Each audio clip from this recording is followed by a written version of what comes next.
Welcome to Allies or Enemies. This time we are talking about Parks, a 1 to 5 player game designed by Henry Audubon and based on the art of the 59 Parks series. It's a light gateway game that puts players into the rugged shoes of hikers collecting outdoorsy things, taking photos, and filling canteens in a leisurely race to visit the most parks. And most importantly, it is beautiful. But we'll come back to that in 1 second. First, let's look at how it plays.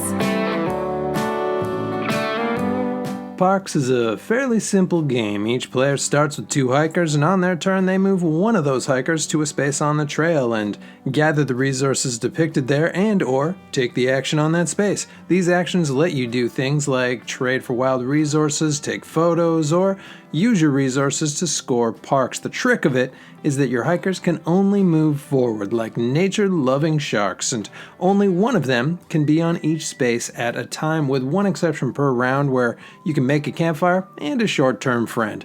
There are also goal cards, canteens that let you trade water, and backpack items that grant you powers. And when you get to the end of the trail, you get one more chance to visit or reserve a park, grab the first player badge, or grab another backpack. Then you mix up the trail a bit, and it's on to the next season. At the end of 4 seasons, you add up all your visited parks, photos, and bonus points, and we find out who loves nature the most. This is what sets Parks apart from most of the gateway game crowd. Everything in the box is incredible, but it starts with the cards that are based on the phenomenal 59 Park series artwork. But that same level of art continues through all of the cards and graphic design, and little designs on the wooden hikers and everything. The resources are all wood, but like a specifically classy wood that feels soft. And there's a terrific extra touch of having all of the wild resources be a different animal. Even the first player token is a metallic kind of scout's badge. And the storage is terrific, with a compact box that has a place for everything, and even 2 trays for resources.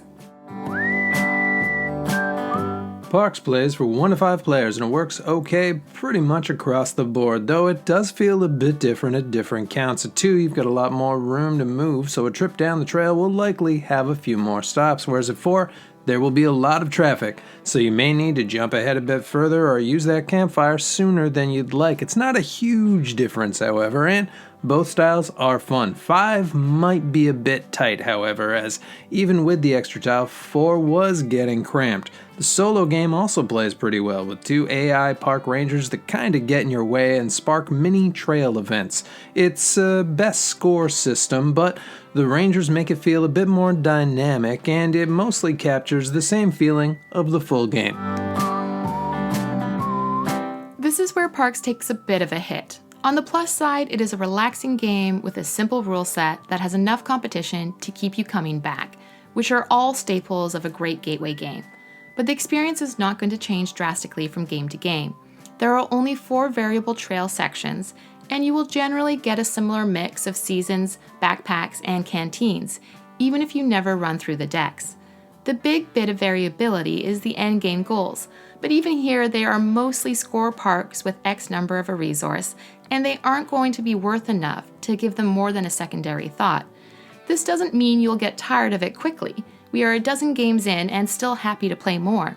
Just know that though it is a pretty walk, it is always through basically the same woods. Although you can always get the new Nightfall expansion, which adds more interesting endgame goals, campsites that let you choose alternative actions, and a bunch of new parks that give immediate bonuses. It adds a bit more complexity, but goes a good chunk of the way to dealing with most of the small quibbles people had about the base game.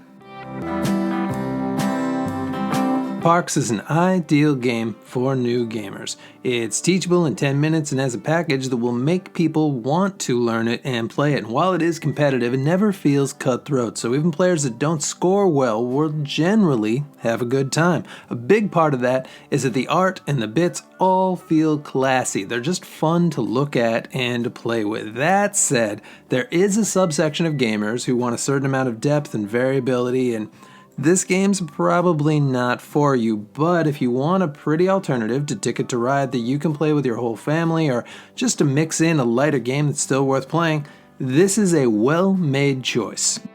And that is it. Please let us know in the comments what you think of Parks, or what are some of your other favorite games for getting people into the hobby. And please do like and subscribe, and hopefully we'll see you all next time for another game.